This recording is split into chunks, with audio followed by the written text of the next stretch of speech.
Welcome to Unspoken Conversations. Your words have power. Together, we will have a multi-generational conversation on topics that are considered taboo, risky, controversial, but most of all, thought-provoking. Our goal is to educate and inspire positive action that will motivate change and understanding. This can only happen when we are willing to have an unspoken conversation. Thank you for joining us.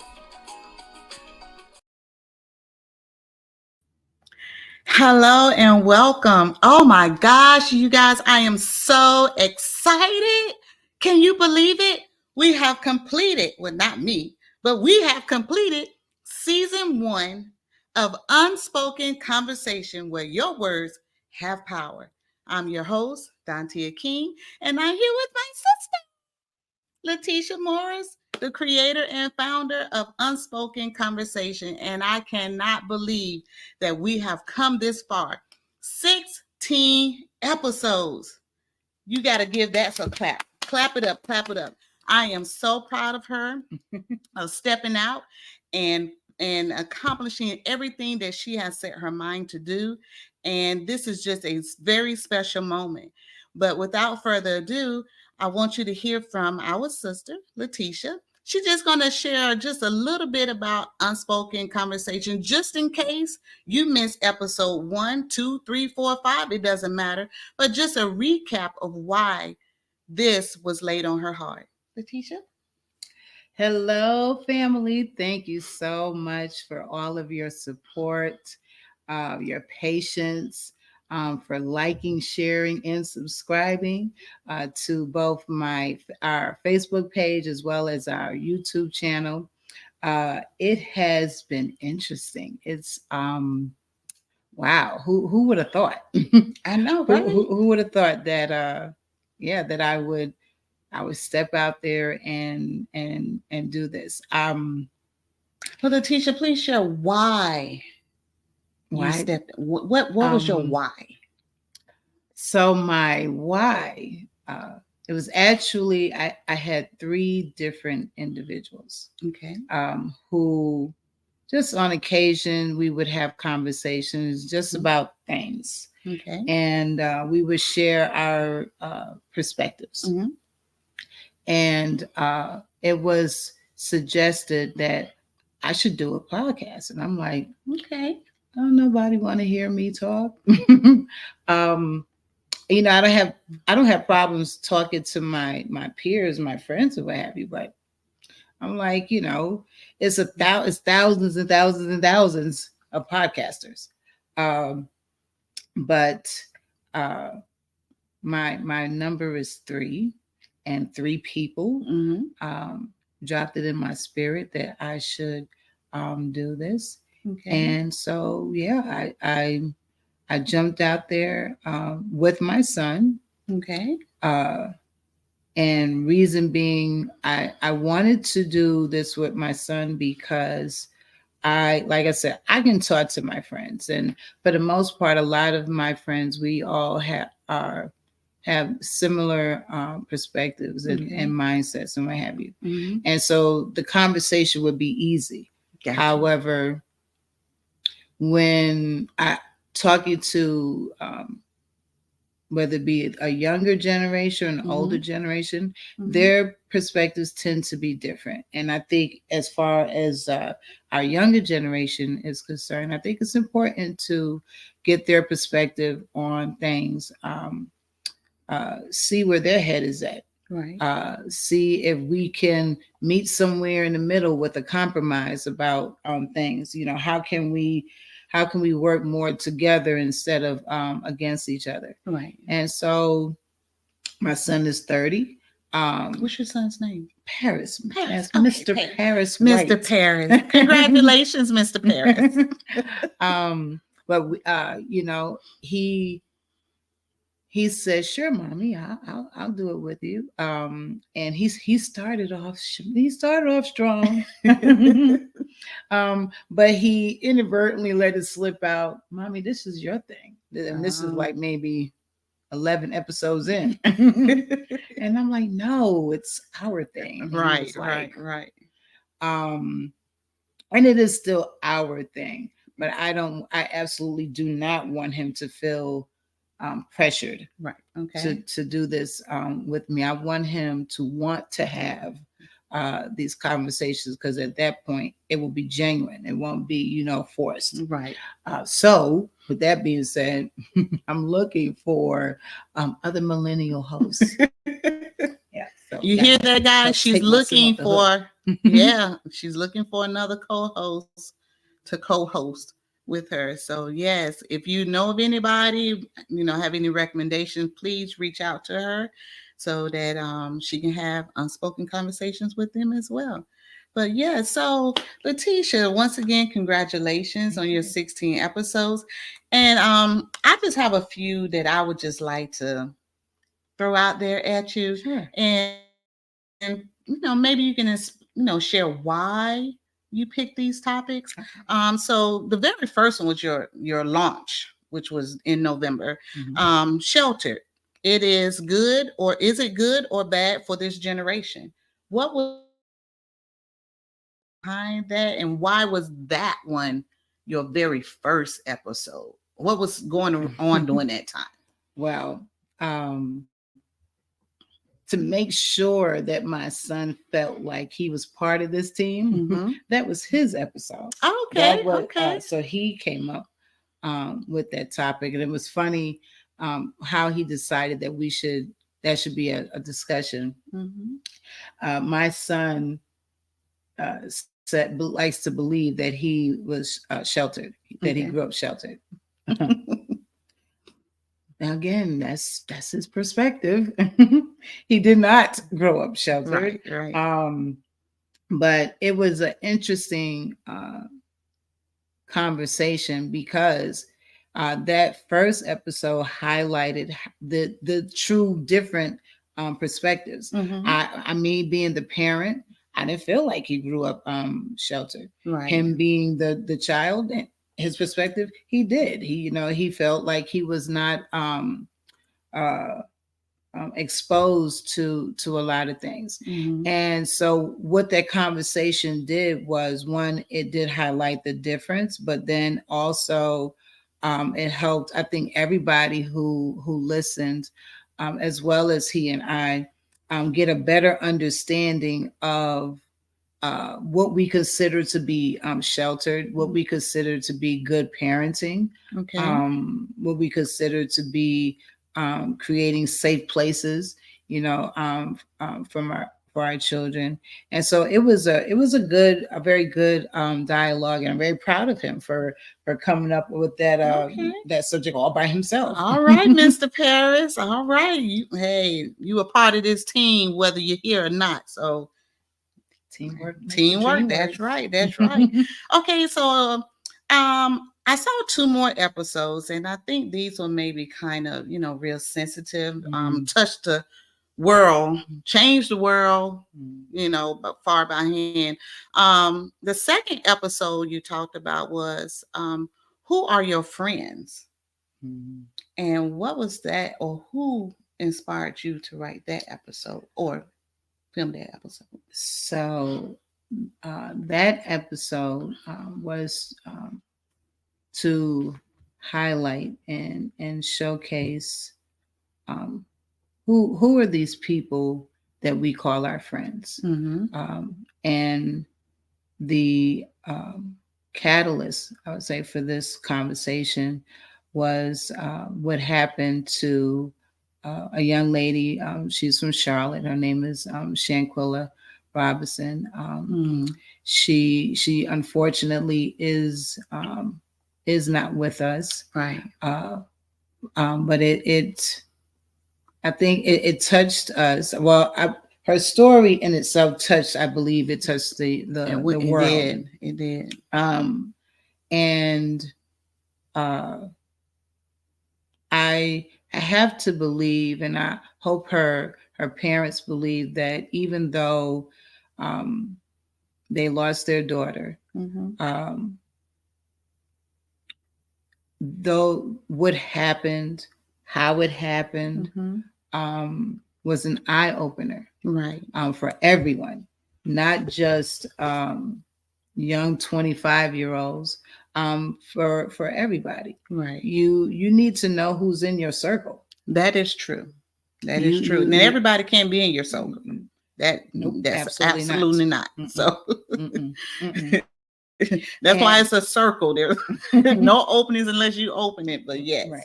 yes, I think that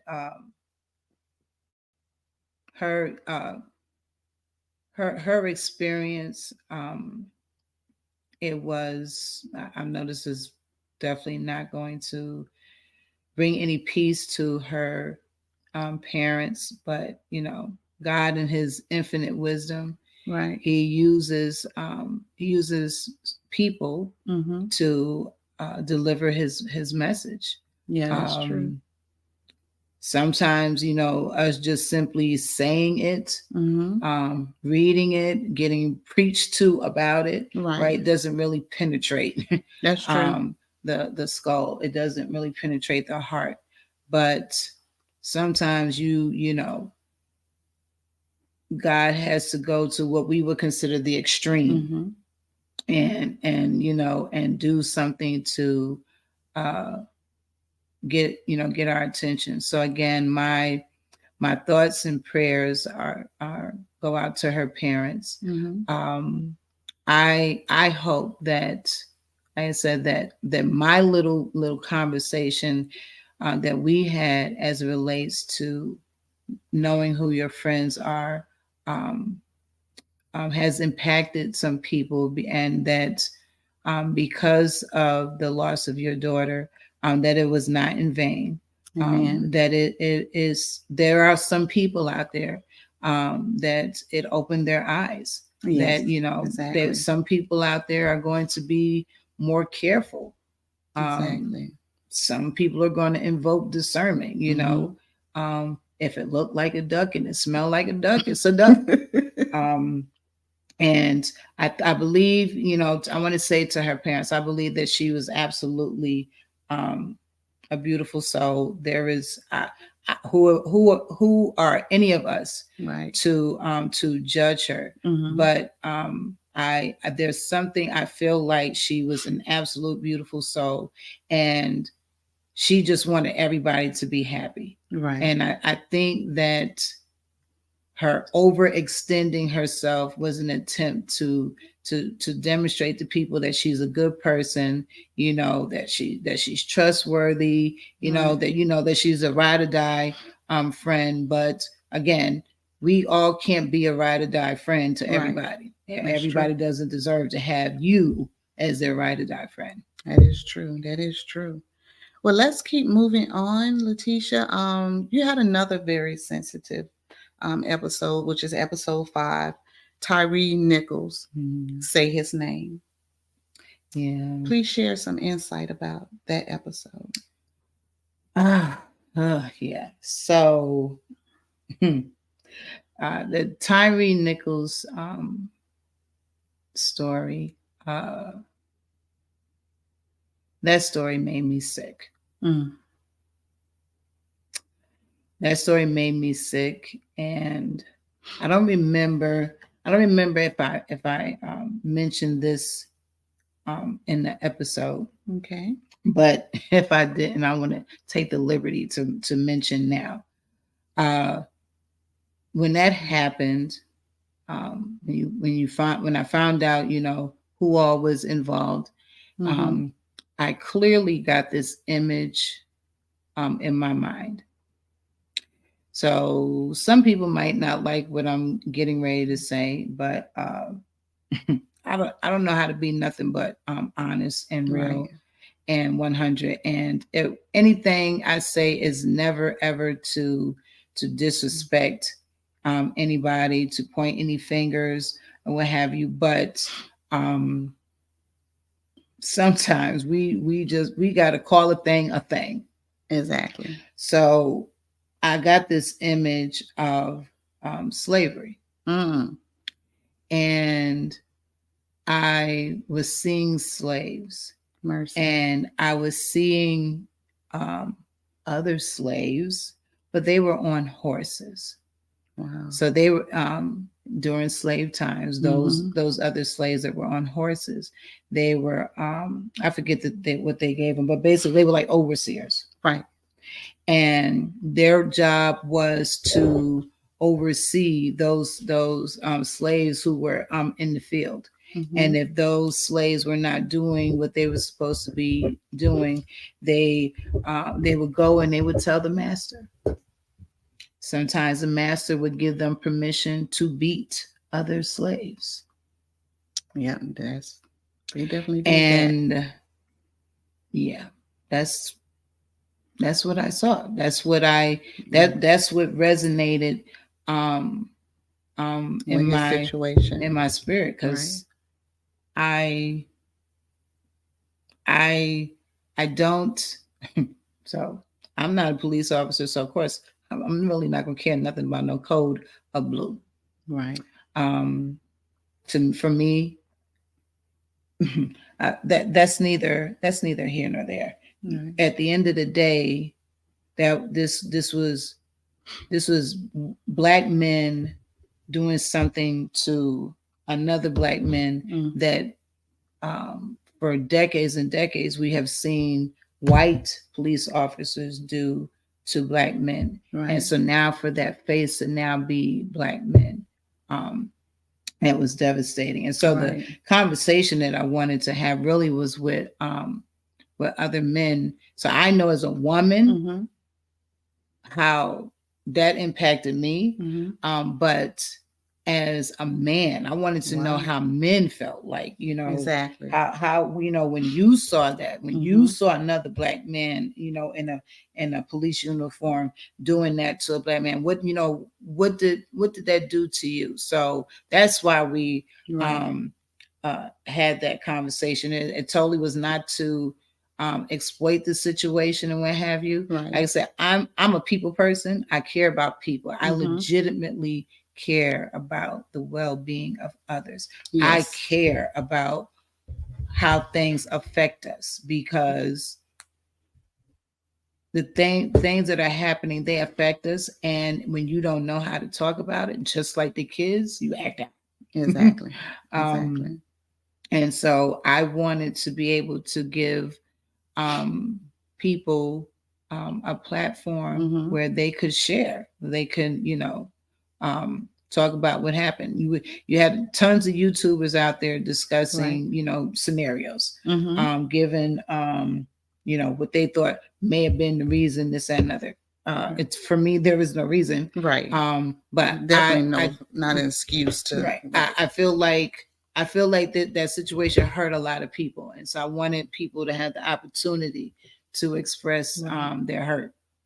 So that's how that episode came about, and I thought it was well received. And please remember that you can always go back on our YouTube channel if you missed the episode. Go back and watch it. If you have comments, please feel free to comment. I promise you, I will respond. But yeah, it was just a open forum to give people a voice. Amen. Amen. Well, yes, we want to keep going along. As Letitia said, you can always go back to any of the episodes and respond, and she will reach back out to you. There's, again, a total of 16 episodes in season 1. So we just have a few more to recap. We just only picked out a few. I know it may seem like all 16, but I promise you it's not all 16. So episode 6 was special to you, children and violence. What was going on during that time?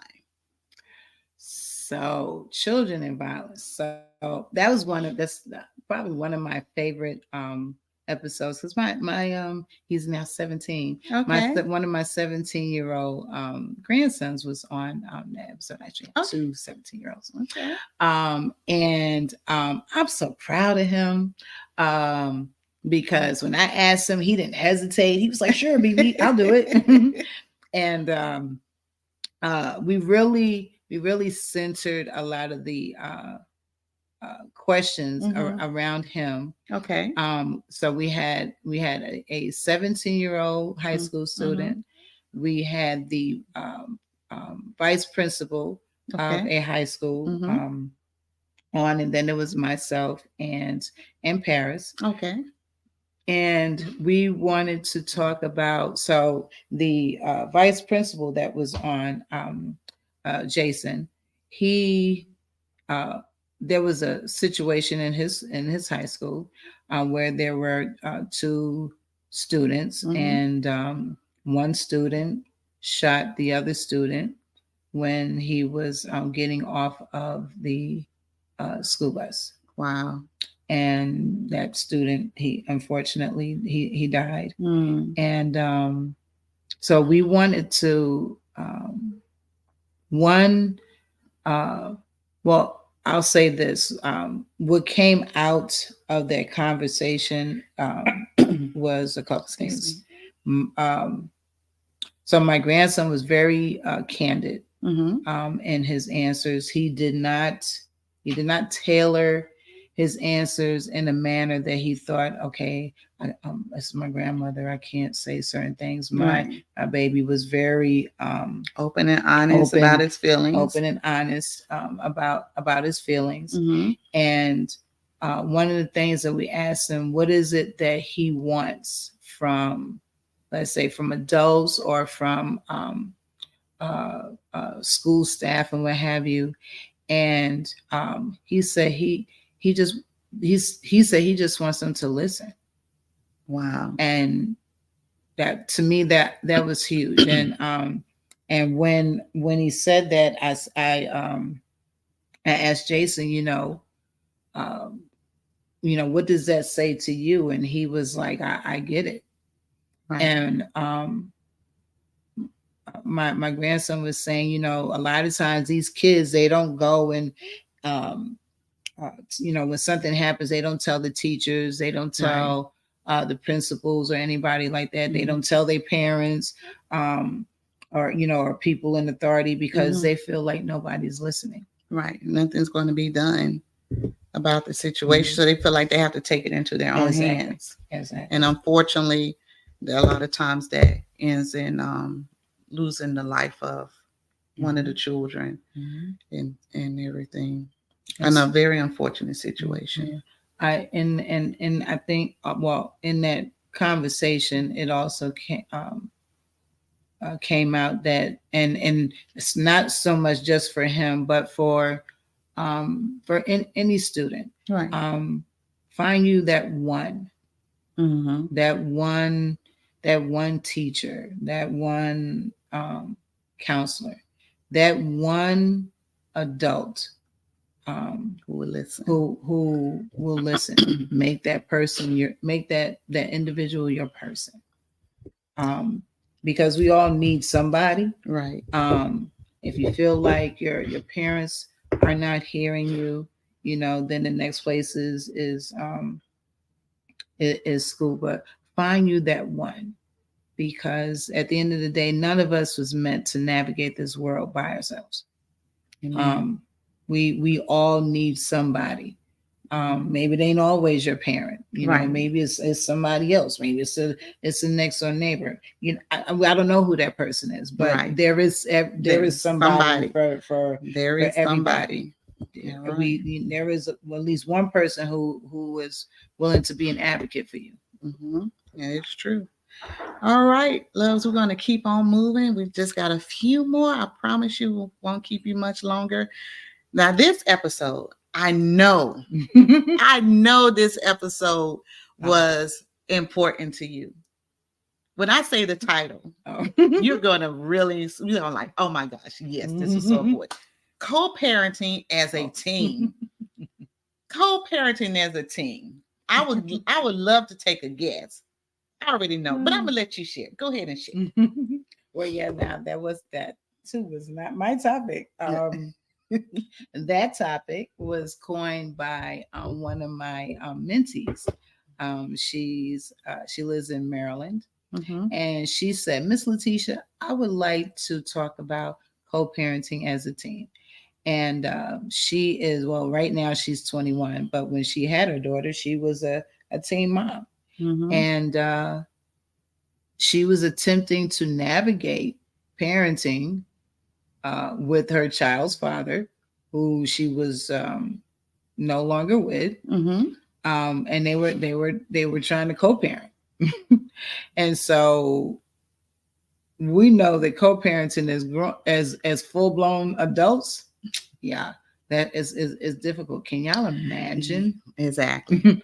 Co-parenting, two kids, trying to co-parent. And so I thought that was really intuitive of her to want to have that discussion. And I just adore that young lady. She is just as bright as she wants to be. Yes, she is. I listen.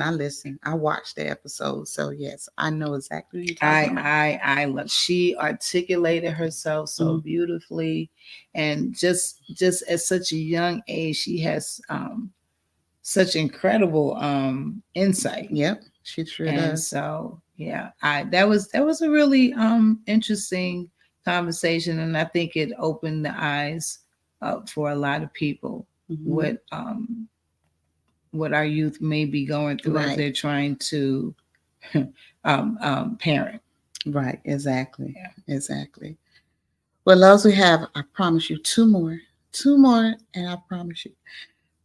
Episode 10, colorism. The struggle is real. Oh my gosh, I'm not even gonna say nothing. I saw it, but you go ahead. I'm gonna let you tell it. I'm gonna let you tell it. Go ahead. Yeah.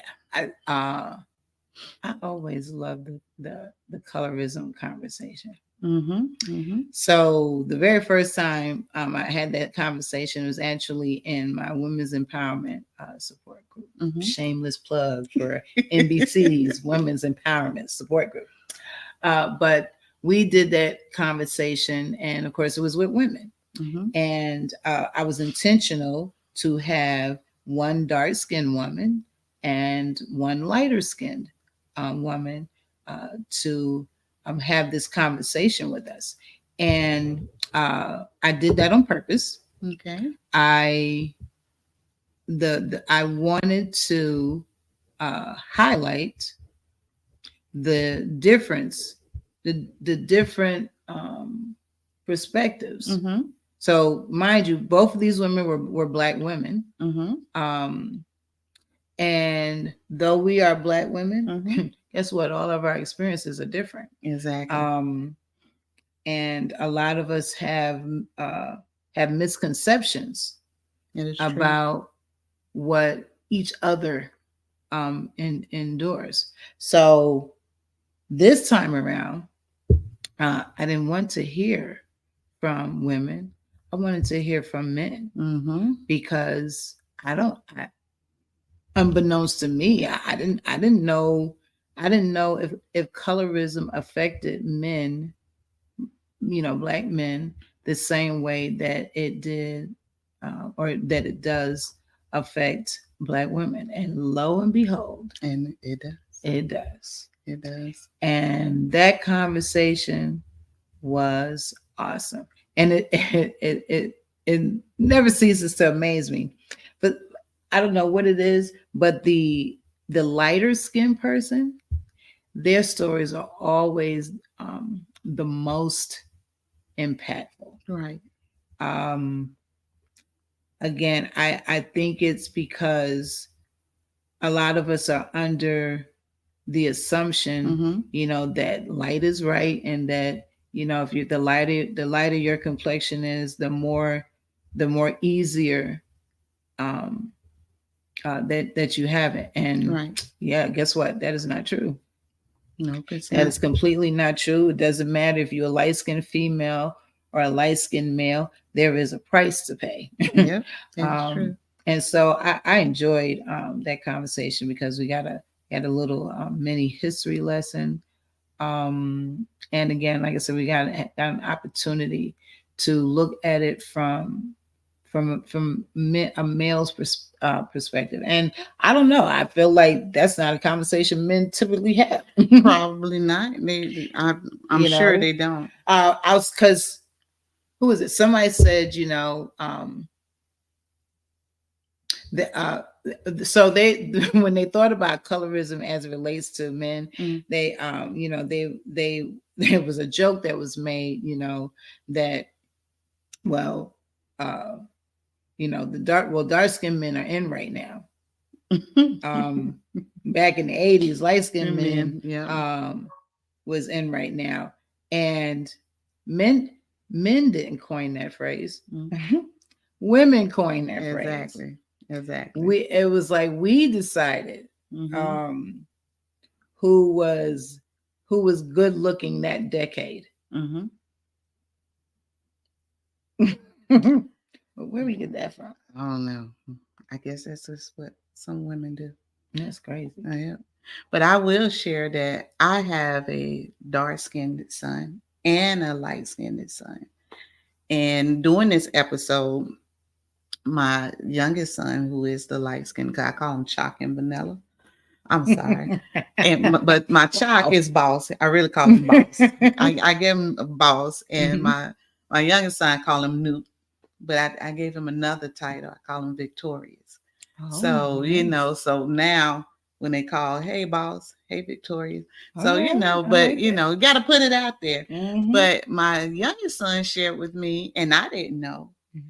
He told me he wished that he was dark-skinned. Wow. Because he felt like dark-skinned men had more authority when they walked in the room.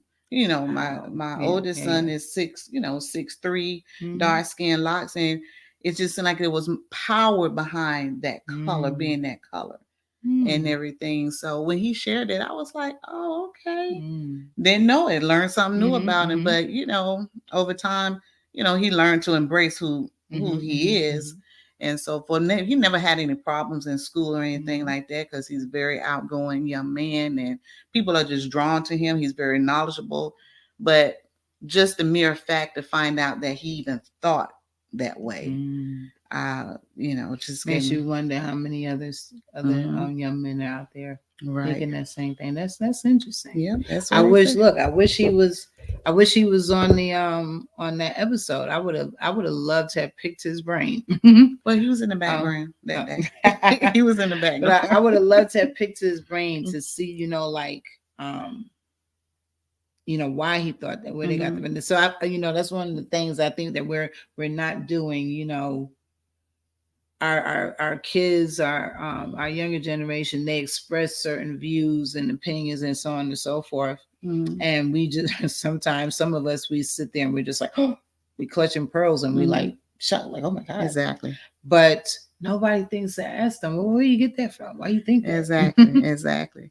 So that just lets you know, love, you got to listen to your children, because listen, Linda, listen. Yes, they have a lot of knowledge and their feelings are totally different. So you really got to tune in. This is our last one. You finished already? Yeah. I'm sorry. The emasculation of Black men in Hollywood. And now I saw this. This was a deep conversation. I mean, some of your episodes I know could have gone on maybe for 3 days. I'm just saying, because the conversations just kept going and going, and they just kept getting better and better. Should I say gooder and gooder? Gooder and gooder. Better and better. Better and better. They kept getting... No, it's mo better. Mo better. Yeah. They mo better. And so this was one of the... this was actually episode 15. Now, I'm not going to even tell you about episode 16. You got to go see that for yourself. That's all I'm saying, because we're not even going to talk about it. We're going to talk about 15. Episode 16 was the longest episode, but episode 16, it was a history lesson. Yes, it was. But let's share about episode 15. Yeah, so the emasculation of the Black man in Hollywood. So,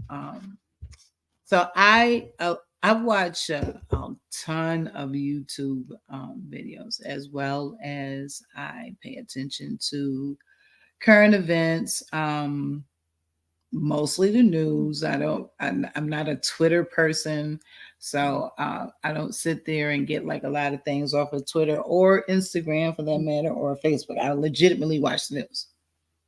Yes, she and does. And I get the phone calls. I'm just like... And I started noticing like a trend. And I came across a couple of episodes, one being was Cat Williams and Dave Chappelle. And they were, basically talking about what they go through in Hollywood. And so as I started to do more research, I concluded that as an actor, you are striving for that Oscar. I guess the Oscar is the pinnacle of your career. Or the EGOT. So what's that? The Emmy, the Grammy, the Oscar, and the Tony. And so that's the pinnacle of your career. And if you can, and there's only what I believe is only like 14 celebrities who actually are EGOTs. But if that is the pinnacle of your career, what are you willing to do to get there?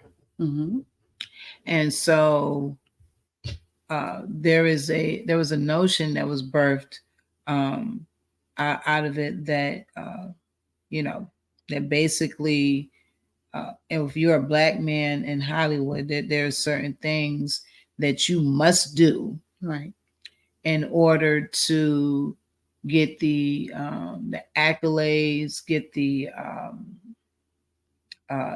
parts, and it's not just in movies; it's also in the music industry. And what appears to be happening is that you have these very I think all of them are talented. So you have these very talented people, but they are compromising themselves. And unfortunately, they're compromising themselves to their detriment.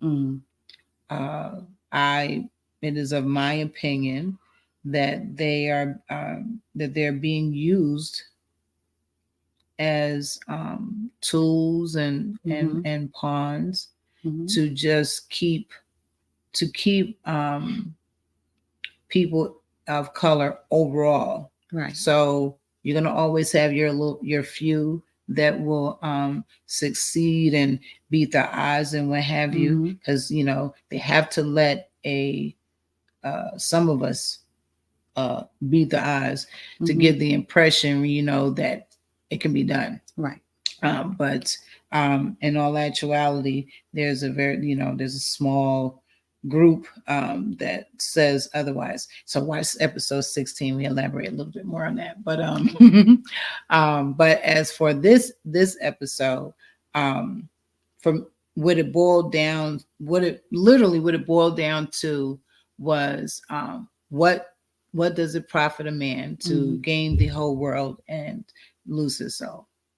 And we just really discuss the things that celebrities have done that basically ultimately compromise who they are. It impacted their character, sometimes their integrity, but then you also have those celebrities who were unyielding, I'm not doing that.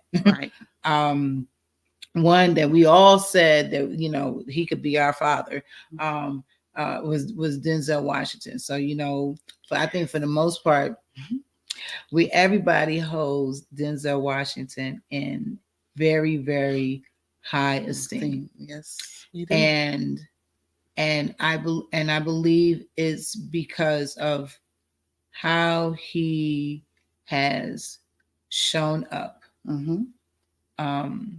in Hollywood, and he wasn't willing to compromise himself.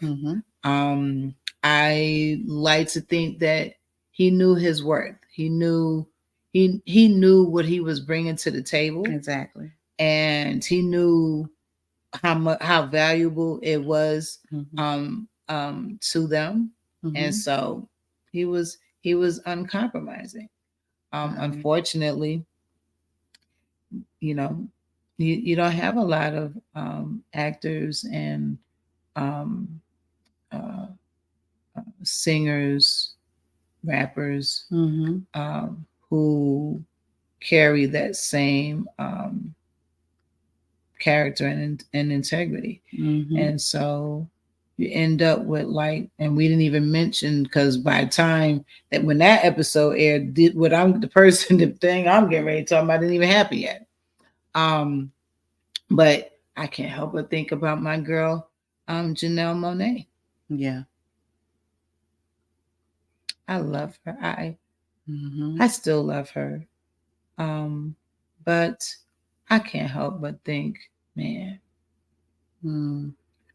who got in her ear and just changed, just, oh my God, just changed this girl completely. But like I also said on that episode, what I will never do is throw anybody of color under the bus.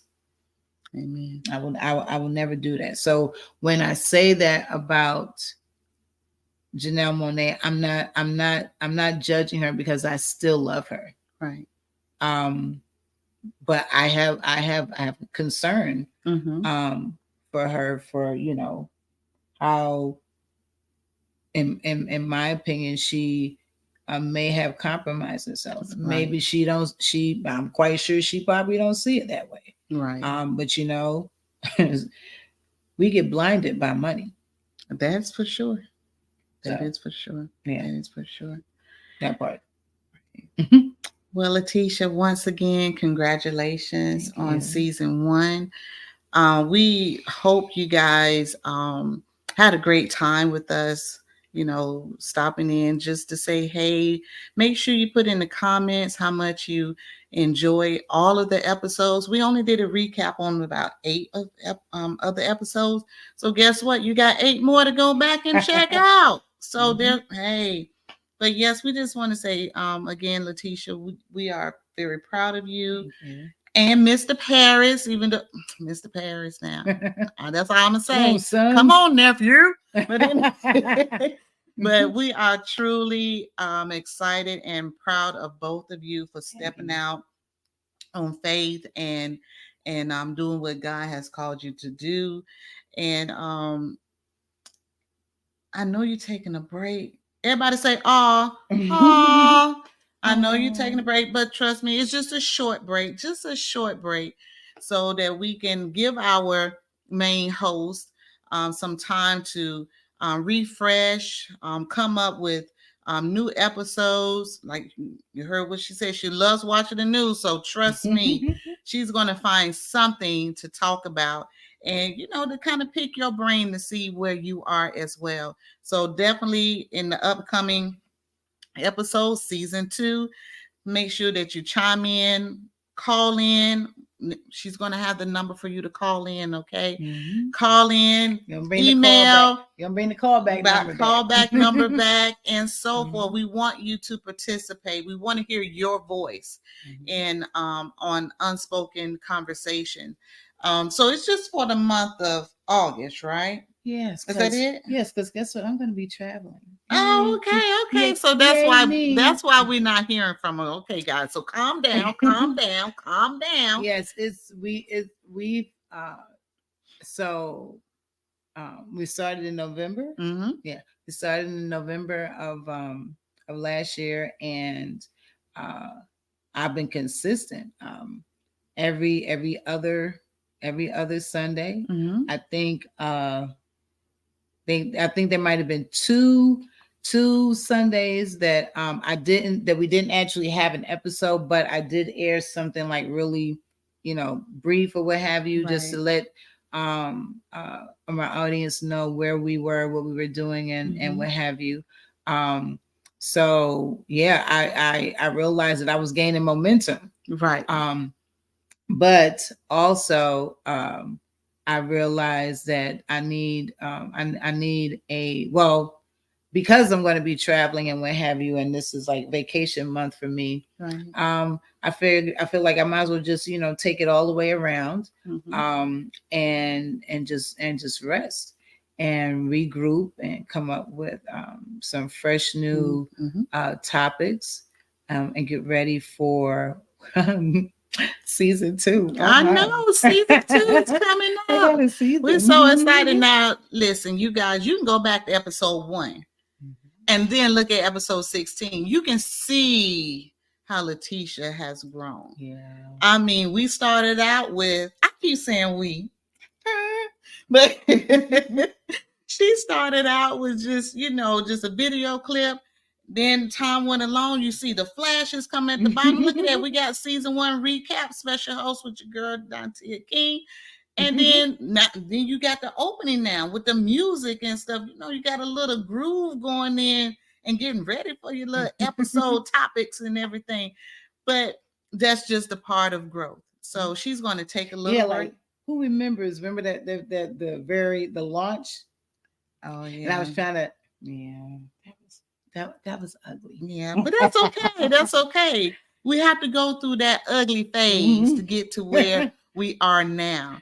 And so I was like, I don't know what I'm doing, and I couldn't get my son on the screen, and I was like, oh my God, it wasn't always this difficult. Yes, but I've been blessed. Yes, I've been blessed because God has sent me people to get in my ear and give me direction and to make recommendations. And look, I'm an open book. I'm humble. I started off saying I have no idea what I'm doing, and but you did it. Yeah, God said, I just need you to talk. That's right. And I'm gonna take care of the rest. Yes, and he did. Yes, he did. He did. He absolutely did. So you all please remember to like and share and subscribe.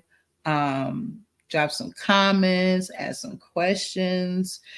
Give me topic suggestions. Yeah, matter of fact, on this recap, drop your comments in the below, and please share something that you would like to talk about.